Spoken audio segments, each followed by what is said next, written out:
پھر آقا علیہ الصلوۃ والسلام نے ارشاد فرمایا جمعے والے دن آسمان سے فرشتوں کا نزول ہوتا ہے، ان کے ہاتھوں کے اندر سنہری قلم اور چاندی کے ورق ہوتے ہیں، وہ جامع مساجد کے دروازوں پہ آ کے بیٹھ جاتے ہیں، جو بھی بندہ داخل ہوتا ہے اس کا نام لکھ لیتے ہیں، جو بھی بندہ داخل ہو رہا ہے اس کا نام فرشتے لکھ لیتے ہیں، اور ٹائم بھی لکھا جاتا ہے، عمل بھی لکھا جاتا ہے۔ تو اس لیے معزز سامعین ذی وقار، اگر کوشش کی جائے ہم پہلے وقت میں آئیں، نام اور عمل لکھے جاتے ہیں تو پہلے وقت میں آنے کی بھی بڑی فضیلت ہے۔ حضور جان عالم صلی اللہ علیہ وآلہ وسلم نے فرمایا جو جمعے کے دن مسجد میں پہلی ساعت میں آتا ہے سب سے پہلے، تو اسے رائے خدا ایک جانور قربان کرنے جتنا ثواب اور اجر عطا کیا جاتا ہے۔ جانور کو قربان کرنے کا کتنا ثواب ہوتا ہے، میں نے آپ کی خدمت میں پیش کیا ہے اگر آپ کے ذہن میں ہو۔ اور جو اس کے بعد دوسری گھڑی میں آتا ہے اسے رائے خدا ایک گائے ذبح کر کے صدقہ کرنے کا اجر و ثواب حاصل ہوتا ہے۔ جو اس کے بعد آئے اسے ایک مینڈا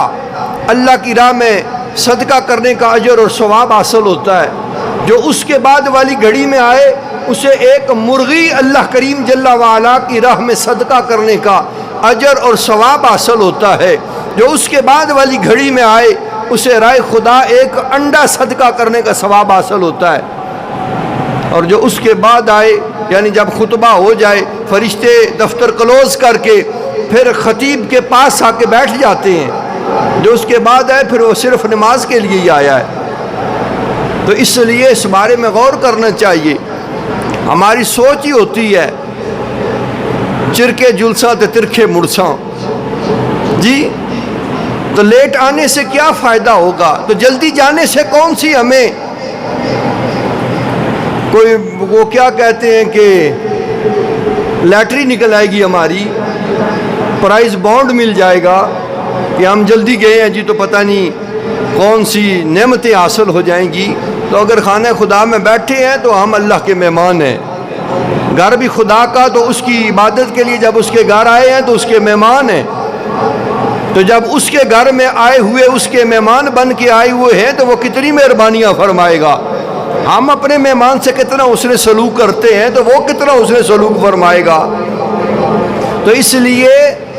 یہاں تو الامان والحفیظ ہر ایک کی کوشش انڈے تک ہی ہوتی ہے،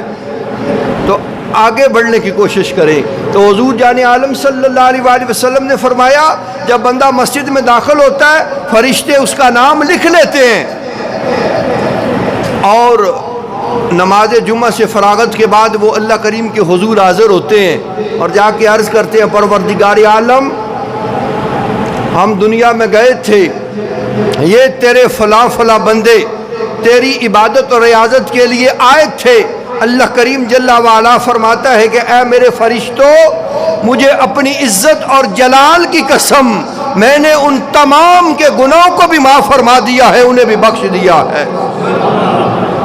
گناہ بھی معاف ہیں اور بخشش و مغفرت کے پروانے بھی عطا کیے جا رہے ہیں، کس وجہ سے؟ نماز جمعہ ادا کرنے کی برکت سے۔ تو سامعین ذی وقار اس جمعے کی نماز کو ہلکا نہیں جاننا چاہیے، اس نماز جمعہ کو بالکل ہی معمولی نہیں سمجھنا چاہیے۔ ہم نے تو کبھی اہتمام ہی نہیں کیا ہے۔ پہلے ادوار کے اندر لوگ فجر کے بعد دیے اٹھا کے جامع مساجد کی طرف چلنا شروع کر دیا کرتے تھے، رستوں میں گہما گہمی ہوتی، چہل پہل مچی ہوتی، رستے وہ آباد ہو جاتے، بندگان خدا کی آمد کی برکت سے لوگ جامع مساجد کی طرف چل پڑتے کہ پہلے جائیں گے، وہاں بیٹھ کے اللہ کریم کی بارگاہ کے اندر معافی مانگیں گے، بخشش مانگیں گے، اللہ اجر عظیم خیر کثیر بھی عطا فرمائے گا، بخشش اور مغفرت کے پروانے بھی نصیب ہو جائیں گے۔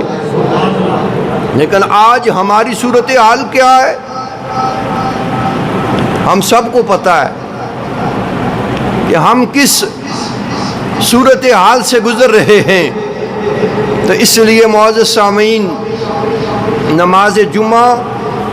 اور اس کے اہتمام کو ملوز خاطر رکھنا چاہیے۔ اس عظیم مقام سے اپنے آپ کو مزین اور متصف کرنا چاہیے۔ یہ بڑی عظیم عبادت ہے، اور اس دن کا اللہ رب العالمین کی بارگاہ کے اندر بڑا مقام اور بڑا درجہ ہے۔ اس کی تعظیم و توقیر کو ملوز خاطر رکھیں تاکہ اللہ ہمیں برکتیں عطا کرے، ہمیں اللہ کریم دارین کی عزتیں عطا فرمائے، اور اللہ کریم کی بارگاہ میں جب ہم مانگنے کے لیے ہاتھ اٹھائیں تو پھر ہم اس قابل اور لائق ہوں کم از کم کہ اس کی بارگاہ میں ہماری سنی جائے۔